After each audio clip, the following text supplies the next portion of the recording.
Hi friends, welcome to cinema artist best. Cinema artist பெஸ்ட்டில் இப்போ நான் பார்க்க போகிற திரைப்படம் என்னென்னா டையிங். திரைப்படம் இல்லைனா 2024 இது வந்து பார்த்திங்கன்னா ஒரு ஜெர்மன் நடு திரைப்படங்க. இப்படி ரைட்டர் அண்ட் டேரக்டர் சொல்லி பார்த்தீங்கன்னா மத்தியாஸ் கிளாஸ்னர். இந்த திரைப்படத்தில் லோர்ஸ் எடங்னர், டாம் லூயினிஸாக முதன்மை கதாபாத்திரம் பண்ணியிருக்காரு. அதே மாதிரி கொர்னா அர்ஃபாக், லெசல் லூயினிஸாக அவங்களும் ஒரு முதன்மை கதாபாத்திரம் தான். இட்ஸ் லிலிட் ஸ்டாங்கன்பெர்க், எலன் லூயிஸாக அவங்க சப்போர்ட்டிங் ரோல் சாரி மற்றும் நடிச்சிருக்காங்க. டையிங் என்ன மாதிரி கதைகளும் பார்ப்பாங்க. அதாவது இந்த கதைக்காலம் வந்து ஜெர்மனியில் நடக்குது. இந்த படத்தில் வந்து ஒரு ஃபேமிலிக்குள்ளே இருக்கிற ஃபேமிலி மெம்பர்ஸை பற்றி தான் இந்த படம் பேசுது. லூனிஸ் ஃபேமிலின்னு சொல்லலாம். அதாவது லூனிஸ், லெசில் லூனிஸ் அவங்க வந்து ஒரு 80-85 வயது கிட்ட 80 வயது நெருங்கிடுறாங்க. அவங்களோட கணவர் கூட தான் அவங்க வாழ்கிறாங்க. ஸோ அவருக்கு வந்து பார்த்திங்கன்னா அல்சைமர் நோய் இருக்குது. ஸோ அவருக்கு எதுவுமே வந்து என்ன பண்ணுறாருன்னே தெரியாமல் பண்ணிகிட்ருக்காரு. இவங்களும் வயதாகி இவங்களுக்குமே நிறைய இஷ்யூஸ் இருக்குது. இப்போ என்னென்னா இவங்க 2 பேரோட வாழ்க்கை, இவங்க 2 பேருமே அந்த இறக்கும் தருவாயில் தான் இருக்காங்க. அந்த லைஃபோட எண்ட் ஸ்டேஜ். இவங்கள பார்த்துக்கிறதுக்கு யார் இருக்காங்கன்னு யாருமே இல்லை. இவங்களுக்கு 2 பசங்க, ஒரு பையன் ஒரு பொண்ணு, டாம் லூயினஸ் அண்ட் எலன் லூயினஸ். டாம் என்ன பண்ணுறாரு சொல்லி பார்த்தீங்கன்னா அவர் வந்து இஸ் பின் கண்டக்டராக இருக்கார்.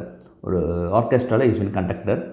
அண்ட் எலன் லூயினஸ் வந்து அவங்க வந்து பார்த்திங்கன்னா ஒரு டென்டல் டாக்டராக இருக்காங்க.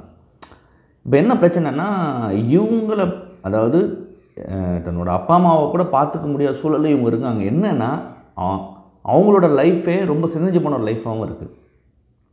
இப்போது ஒட்டுமொத்தமாக ஒரு குடும்பத்தில் இருக்கிற 4 பேர், சிதைந்து போன 4 பேரோட வாழ்க்கை அண்டு இன்னொருத்தரோட வாழ்க்கையும் சேர்ந்து வருது. நீங்கள் படம் டாம் லூயினஸோடைய நண்பர் பெர்னார்ட் சொல்லிட்டு ஒரு கேரக்டர். ஸோ இந்த படம் எல்லாமே இந்த மிக முக்கியமாக இந்த 4 பேர், ரொம்ப முக்கியமாக 3 பேர், தாய், மகன், மகள், இவங்களோட வாழ்க்கை சிதைஞ்சு போயிருக்கு. இப்போ சிதைஞ்சு போன மனிதர்களோட வாழ்க்கைக்குள்ளே நடக்கிற விஷயங்கள் தான் இந்த ஒட்டுமொத்த கதைகளுமேங்க. டையிங் பொறுத்த வரைக்கும் எனக்கு என்ன ஃபஸ்ட்டு ரொம்ப பிடிச்சிருந்ததுன்னா இதோட சென்ட்ரல் கேரக்டர்ஸ். எல்லா சென்ட்ரல் கேரக்டர்ஸுக்குமே வெவ்வேறு விதமான பிரச்சனைகள். அந்த வெவ்வேறு விதமான பிரச்சனைகளை வந்து ஒரே குடும்பத்துக்குள்ளே கொண்டு வந்து சேர்த்தது வந்து இட்ஸ் ஒன் ஆஃப் த ஒரு ரைட்டிங்கில் வந்து ஒரு நல்ல ஒரு பார்ட்டாக நான் பார்க்குறேன். ஏன்னா ஒவ்வொருத்தரையும் வெவ்வேறு மாதிரி காமிச்சிருக்கலாம். பட் இங்கே எல்லாருமே ஒரே குடும்பத்தை சேர்ந்தவங்க அப்படின்ற ஒரு பாயிண்ட்டை கொண்டு வந்தது வந்து ஒரு முதல் பலம். அது ரொம்ப நல்லா இருந்தது ரைட்டிங்கில். இந்த படத்தில் வந்து அனதர் பலமான பார்க்குறது இந்த படத்தோட ரைட்டிங்கை பொறுத்த வரைக்கும் ட்விஸ்ட் அண்ட் டர்ன்ஸ்னு சொல்கிறத விட எப்போ என்ன நடக்கும், என்ன நினைப்பாங்க யார் அப்படின்ற ஒரு பாயிண்ட் இருக்குது பார்த்தீங்களா, அதை வந்து இந்த கேரக்டர்ஸ் மூலிமா கடத்தினது வந்து ரொம்ப பிடிச்சிருந்தது. அதை வந்து ரொம்ப நல்லாவே பண்ணியிருந்தார் டேரக்டர் ஆஸ் அ ரைட்டராக. இந்த படத்தில் வந்து கேட்கப்படுற மிக முக்கியமான கேள்விகளும் உண்டு. அது என்னென்னா, ஒரு மனிதன் வாழ்ந்துகிட்டு இருக்கும்போது உண்மையாகவே வந்து ஒரு ஃபுல்ஃபில்லான வாழ்க்கை வாழ்கிறானா, அவன் ஒரு நாளும் செத்து ஒரு வாழ்க்கை வாழ்ந்துக்கிட்டு இருக்கான், அவன் நினைக்கிறத பண்ண முடியுதா? இங்கே வந்து சமூகம் ஒரு பாயிண்ட் பேசுது, குடும்பம் ஒரு பாயிண்ட்டாக இருக்குது, எல்லாமே சரி. ஏன்னா எல்லாமே தான் நினைக்கிறது நடக்கிற மாதிரி பண்ண முடியுதா அப்படின்ற ஒரு கேள்வியை முன்வைக்குது. அப்படி தான் நினைக்கிறது ஒருத்தங்க பண்ணாலும் அது எந்த அளவுக்கு அது வந்து ஒத்துப்போகுது, இல்லை அவங்கள எப்படி பார்க்கப்படுறாங்க போன்ற விஷயங்களும் இந்த படம் வந்து பேசுது. இது எல்லாமே இந்த ஃபேமிலிக்குள்ளே நின்று பேசுறது வந்து ரொம்ப பிடிச்சிருந்தது இந்த சென்ட்ரல் கேரக்டர்ஸ் மூலிமா. இந்த படத்தை நடிச்ச நடிகர்கள் எல்லாரோட பெர்ஃபார்மன்ஸ் நல்லா இருந்தது. எனக்கு வந்து டாம் லூயினஸ் பண்ண லோயஸ் எடங்னரோட அந்த ஒரு பதப்பதப்பு, அதாவது ஒரு தான் லைஃப்பில் it's been conductor, but still அந்த கண்டக்டர் பாயிண்டில் ஒரு விஷயம் பண்ணுவோம். அதாவது ஒரு கொடுக்கப்பட்ட இசை, அதை வந்து எழுதப்பட்ட இசையை சரியாக பண்ணுறோமான்ற ஒரு பாயிண்ட்டு. இன்னொன்று தன் மனைவி கூட இருக்கிற ஒரு ரிலேஷன்ஷிப், தன் அம்மா கூட இருக்கிற ரிலேஷன்ஷிப், எனக்கும் அம்மாக்குமான உறவு ஒரு இடத்துல ஓப்பன் அப் ஆகும். சரி, இது எல்லாமே அண்ட் சிஸ்டர் ரிலேஷன்ஷிப். ஸோ இது எல்லாமே ஒரு பாயிண்டில் அதை கட்டத்தி கொண்டு போகணும். அது ரொம்ப நல்லாவே நீட்டாக பெர்ஃபார்ம் பண்ணியிருந்தார் நான் சொல்லுவேன். அதே மாதிரி எனக்கு லெசில் லூயினஸாக பண்ண கொர்னா அர்ஃபாக் பெர்ஃபார்மன்ஸ் ரொம்ப பிடிச்சிருந்தது.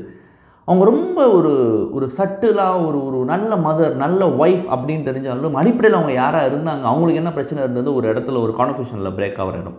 சரி, இந்த கேரக்டர் வந்து ஒரு பார்க்க நல்லவங்க மாதிரியும் இருக்கணும் அண்ட் ஒரு பாயிண்டில் அது கெட்டவங்களா அப்படின்னு உணர்வும் நமக்கு ஏற்படுத்தணும். இது நல்லவங்க கெட்டவங்களை தாண்டி இந்த கேரக்டர் இப்படி தான், இந்த கேரக்டர் என்ன வலியை சொன்னதுன்னு ஏற்படுத்தணும், அதை கடத்தணும். இது எல்லாத்தையுமே அந்த பெர்ஃபார்மன்ஸ் அழகாக கொண்டு வந்திருந்தாங்கன்னு நான் சொல்லுவேன். அண்ட் எலனா லூயிஸ் பண்ண லிட் ஸ்டாண்டர்ட் பெர்ஃபார்மன்ஸ், ஒரு எதையுமே பெருசாக எடுத்துக்காத லைஃப்பை போகிற போக்கில் வாழ்கிறவங்க, அவங்களுக்கு ஒரு பாயிண்டில் ஒரு லவ் வரும்போது அதை எப்படி ஹேண்டில் பண்ணுறாங்க, அது எங்கே போய் முடியுது போகிற விஷயங்கள் அந்த பெர்ஃபார்மன்ஸுமே நம்ம நீட்டாக பண்ணியிருந்தாங்க. ஸோ இது எல்லாமே இந்த படத்தில் எல்லாமே நல்லா பண்ணப்பட்டது. எனக்கு என்னென்னா இந்த படத்தில் ஒரு பிரச்சனையாக நான் பார்க்குறது, இந்த படத்தோட டேரக்டர் இது ரொம்ப பர்சனலாக எடுத்துகிட்டு போயிட்டாரோ, வெரி பர்சனலாக கொண்டு போயிட்டாங்களோ அப்படின்ற உணர்வு வந்து எனக்கு இருந்தது. ஏன்னா இந்த படம் வந்து ஒரு கட்டத்தில் வந்து ஒரு செகண்ட் தேர்ட் ஆக்ட் கிட்ட நெருங்கும் போது மிக முக்கியமாக எலன் லூயிஸோட கேரக்டர் வந்து அறிமுகப்படுத்தும் போது கொஞ்சம் ஓவர் டூ ஆகி ரொம்ப பர்சனலாக போயிடுச்சோ படம் அப்படின்ற உணர்வு, அங்கேருந்தே பர்சனலாக போயிடுச்சோ படம்ன்ற உணர்வு எனக்கு ஏற்பட்டது வந்து ஒத்துட்டு தான் ஆகணும். அது மறுக்க முடியாத உண்மையாக நான் பார்க்குறேன். இது என்னோட கருத்து. இந்த படத்தில் வந்து அந்த ஆர்கெஸ்ட்ரா பீஸ் ஒரு மியூசிக் பீஸை வந்து பண்ணி காட்டின நாயகன் வந்து டாம் லின்னஸ் கேரக்டர். அதை வந்து ஒரு அந்த மியூசிக்கை வந்து அழகாக ஒரு படையை முடிகிறதுக்கு முன்னாடி ஒரு பாட்டில் வந்து நிறுத்துவாங்க. அதை பண்ணுற அந்த மியூசிக்கை வந்து ஹோல்ட் பண்ணி அந்த ஆர்கெஸ்ட்ராவை நடத்தி இடத்துல வந்து அந்த பிஜிஎம் அந்த ஆர்கெஸ்ட்ரா பாயிண்ட்டுமே ரொம்ப பிரமாதம் பண்ணியிருந்த மாதிரி இருந்தது. அந்த மியூசிக் வந்து ஆர்கெஸ்ட்ரா மியூசிக் வந்து நிஜமாக சூப்பராக பண்ணியிருந்தாங்கன்னு நான் சொல்லுவேங்க. இந்த படம் வந்து பார்த்திங்கன்னா பெர்லின் இன்டர்நேஷ்னல் ஃபிலிம் ஃபெஸ்டிவலில் best screenplay award win பண்ணியிருக்குங்க. அதே மாதிரி உயரிய விருதான கோல்டன் பெர்லின் பியருக்கு இந்த படம் வந்து நாமினேட் ஆகிருக்குங்க. டெஃபினட்டாக நீங்கள் டையிங் படம் பாருங்கள். நல்ல படத்தை பற்றி உங்களுக்கு கண்டிப்பாக இருக்கும், சந்தேகம் இல்லைங்க. மறுபடியும் தரமான உலக சினிமா வீடியோ இல்லை ரீஜனல் சினிமா வீடியோ இல்லை ஷார்ட் ஃபிலிம் வீடியோ சந்திக்கிறேன். நன்றி, வணக்கம்.